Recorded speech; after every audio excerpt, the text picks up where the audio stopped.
All right, brother, it's Eric Bugenhagen, better known as Dr. Density, reporting in here. And let me get this freaking correct. Brother, is it Amit or Amit? I don't freaking know, okay? Eden, is that how you pronounce it? Is it Eden? Is it Eden? Frick! God dang it! Well, anyways, she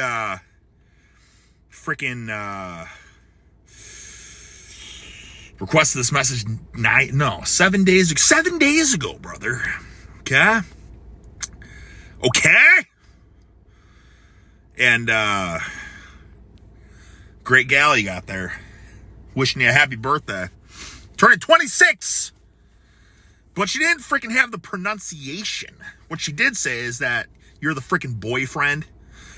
And that you started training horse cocking, hefty loads. Those are not her words. Those are my words. She said heavy weights 4 years ago. And would like to, I don't know, freaking wants Rick the Stick to give you some freaking words of wisdom on this journey of horse cockery. And she said positive vibes for the future. Listen here, Eden, you don't have to tell me to wish some freaking positive vibes. You get what I'm saying here? I'm going to freaking wish, god dang, Amit. I'm going to freaking wish him superior horse cockery through not luck, not through freaking vibes, but through freaking grit and gusto and perseverance. Because that's what it takes to get to the top of the mountain. You know what I'm saying? Top of the cherry tree. Freaking consistency and a desire to horse heft and heave the biggest loads that your freaking genetic makeup will allow you to. You go to the gyms, you see a lot of lethargy, pencil neck shittery, okay, lackadaisical buffoonery, half-assed pencil neck shit. You know what I'm saying? Man, it drives me crazy. And I don't really care. I mean, people can do whatever they want. They can lift pencil neck weights. But I know that people are capable of so much more, like you, brother, okay? Horse cocking weights for 4 years. Now, pardon my language here. If you don't like the words horse cockery, pencil neck shittery, then frick, this message is going to really sicken you, okay? Because we're of two worlds. In this thing we call life, there's two sides, right? There's pencil neck shittery and there's pure, unadulterated horse cockery. And you got to choose which side you're on, okay? I know what you already want horse cockery, brother. So here's the deal, man. Every freaking time you step in the gym, you know, this is my philosophy, and I know it's the best, okay? Because I've trained people many years with this philosophy as well, and I've trained myself, and I've gone back and forth between typical bodybuilder training, typical power lifter training, and really this is the best way to do it, brother. This is the best way. You pick one big boy heavy lift, try to progress in any way, whether it's more weight, one more rep, if you have to, you know what I mean? Keep track of this stuff, whatever, an extra set, right? Or if your strength ain't there, you do the biggest AMRAP you can do, as many reps as possible on a lightweight. And let's say your freaking max deadlift is 500 pounds. You can't do 505. The warm-ups, they just ain't clicking. They ain't there. They ain't freaking ticking. Well, then try to do 405 for 6, you know what I mean? Or if you can't do that, 315 for freaking 10. Or there ain't nothing wrong with doing 225 for, 30 reps, right? Or if you want to be a real sicko, 135 for 50 reps, something like that. Do you get what I'm saying? Like, there's no right or wrong when it comes to hitting PRs, because at the end of the day, all it is it's a freaking mindset. It's the desire to better yourself at any means possible, right? And I think a lot of people get it twisted that it has to be more and more weight. But that's not possible to keep putting more weight on the bar. You're freaking right, it's not. But it is possible to instill a mindset that no matter what you do, every single time you step in the gym, you will hit a PR. It doesn't have to be the weight. Like I said, freaking 135, 225, 350, it doesn't matter what it is. One way or another, you always better yourself. And you have to keep track of this, have a log, whether it's a freaking video log, like recording all your top sets, or it's just written down in your freaking notes on your phone. You have to know what your best numbers are. with certain weights, right? Because then if it's like, if this isn't there, this is there. And if that's not there, then this is there and that's not there. You know, I did 135 for 55 reps last time I did that. And I'm not saying you have to do this every single time. These are just like back pocket things. Like shoot for bigger and better weights every single time. But if the bigger and better weights aren't possible, then you got your freaking other PRs you can hit. PRs are endless. They're infinite, brother, right? You just have to try to hit PRs in things that matter. Big boy exercises that are going to give you superior gains. Freaking pull-ups, bench, overhead press, weighted dips, squats, Bulgarian split squats, lunges, deadlift variations, a million ways to deadlift, Romanian deadlifts, deficit deadlifts, rack pulls, trap bar deadlifts, freaking Reeves deadlifts, snatch grip deadlifts, behind the back deadlifts, Jefferson deadlifts. There's a million ways, and you can PR in all these. And what that does is it keeps the gym being fun, and it keeps you enthusiastic to go to the gym and to crush these freaking exercises every time. Because I'll tell you something, going to the gym and hitting 3 sets of 10 on bicep curls and 3 sets of 10 on tries, it's not fun. That doesn't give you a burning desire. Yeah, sure, it's cool. It's fun to go get a pump at the gym.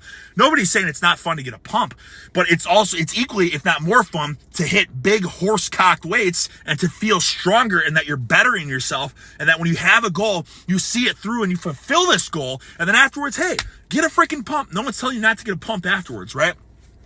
But you have to lift more weight one way or another. Again, it doesn't have to be more pounds. It could be more reps or whatever. And let me give you a golden tidbit here real fast, brother.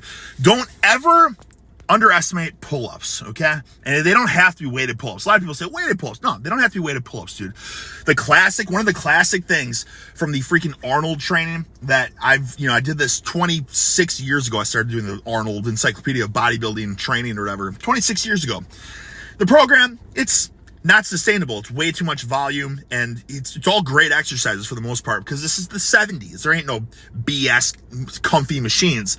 It was all horse cock and free weight compound movements. Great stuff. You know, I would recommend that if you want to spice up your training a little bit, hey, try it out, brother. Get the Encyclopedia of Modern Bodybuilding. There's like 6 programs in there you can do. It's crazy volume, but if you try to progress with it, it's gonna make you a better man for sure. But one of the things that stuck with me in that book that I do to this day, and I've stopped doing it from time to time, and then I started, and then I've stopped, and I've started, and I've stopped, is doing 50 pull-ups, however many times or however many sets it takes to get to 50.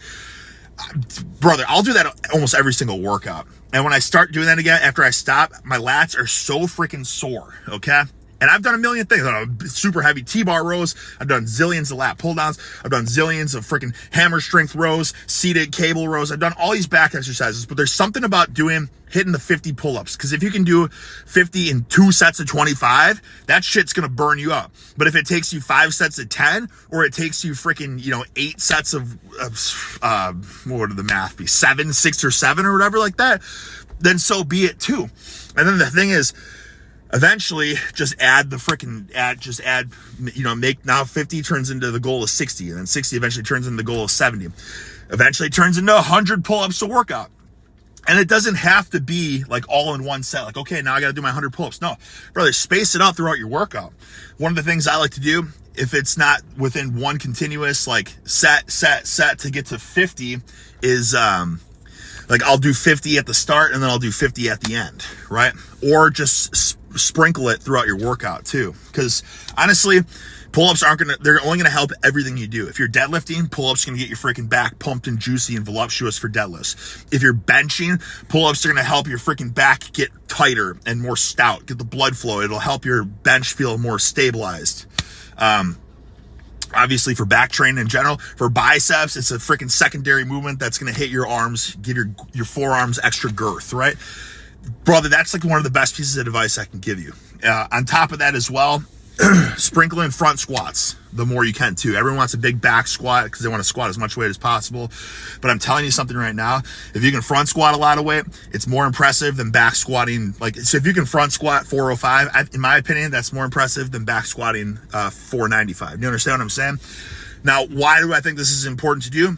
Because I think that the front squat, it's a more sustainable way to squat heavy and often because it doesn't tax your back at all basically, and it's going to give you tremendous girth of your delts and of your traps and upper body strength, whereas back squatting, it's purely It's purely lower body for the most part. Front squatting, like I'm talking like a bodybuilder, not like this Olympic lifter, like this, like holding it like this with both arms like this. Brother, you feel it so much in your biceps and your upper back when you're going heavy with it. It's a total compound movement. It's going to get your freaking core strong as freaking cement so that when you do your deadlifts too, your back should not be rotted on you at all. Those are some couple hot golden tidbits, brother.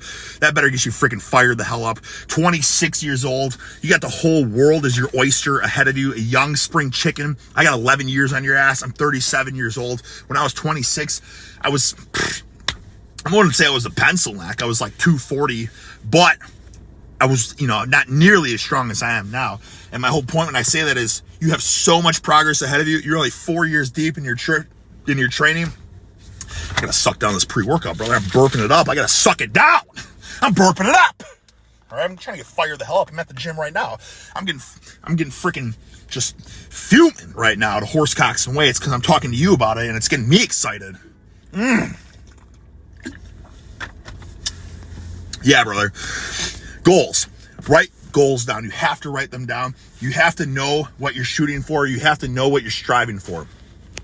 If you go to the gym and you don't have goals when you're going to the gym, it's like you're getting in your car and you don't even have a destination. Where do you want to go? Where the frick do you want to go, brother? Well, I don't know. I just drove around. You come back home. Where'd you go? Oh, I just drove around the neighborhood. You went to the neighborhood? What the frick, brother? No, you want to go to the moon, right? You get to the moon by writing down goals. Both short-term and long-term. Little bitty goals and big freaking bulbous horsecock goals. That would be like, I'm going to do 1 extra rep today on this exercise, or I'm going to do 5 more pounds on this exercise, or whatever it may be. Because the big bulbous goal is I'm going to put 90 pounds on my deadlift by a month from now, or 2 months from now. You know what I'm saying? And if you can visualize that and you can put that energy into the universe, it's going to freaking happen, brother. But if you don't ever put it out in the universe that it's going to happen, you know what? It probably ain't going to freaking happen. So for 26 years old, write some goals down. What do you want to achieve when you're for the year 26? Right? It doesn't just have to be for horse, cock, and weights. It's for life, professional life, personal life. You and freaking Eden, where do you want to go this year? You know what I mean? Have a plan, have a vision, brother. That's what success comes from. Success doesn't just fall in your freaking lap. It comes from preparation and visualization. Okay, brother? I want to see you freaking thrive. I want to get messages, or I want Eden to reach out to me next year when he turns 27 and say, holy buckets, Ricky, he had the greatest freaking year of his life. He put 20 pounds of dense striated mass on, 100 pounds on his deadlift. He's making a freaking $1 million a year. You know what I'm saying, brother? You can make that shit happen, but you got to freaking believe it to achieve it. And how do you believe it? You visualize it. You write it down. You put it on your freaking bathroom mirror so that every day you see it. And you don't have to obsess about it, but you see it and you think about it and you have it in your subconscious. And you have it in your subconscious, it's a self-fulfilling prophecy, right? Happy birthday.